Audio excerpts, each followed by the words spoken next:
Now we want to put the paprika just a little bit. It gives this some nice color. And I'm just lightly sprinkling it on. It really will give it a pretty color. I don't know what it is about paprika, but it's just great for that. And we're ready to stuff. So we're going to turn our guy upside down here and look inside his cavity. Stuff that way down in there.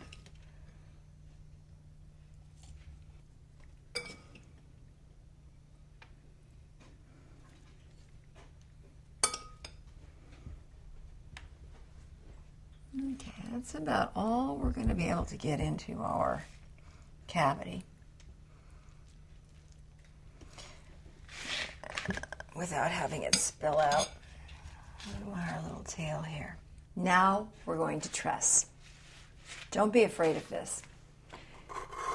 You need some trussing string, and I'd say that's about enough. It's really pretty easy. There's a lot of ways of doing this. Everyone says they have the right way. I have my own way. I find it the easiest way. All you need to do is come back around this little tail here. This guy's got a little tail. And lock it onto that tail.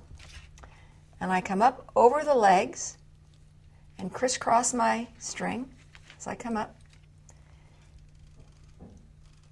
And pull it underneath the joint, because what I want, basically, is my legs to do this, one to go on top of the other. The reason I want this tight like this is that the legs are going to cook faster than the rest of the chicken. And what will happen is our breasts normally dry out. So when we pull it all together in a tight package, it keeps the breast nice and moist. And then I'm just coming right up along the wings. I'm going to make a knot up here. Oops. This up. And you can do this any way you feel like doing it. I mean, if you need to truss it all the way across the whole thing, that's fine. I'm going to flip this guy over a little bit.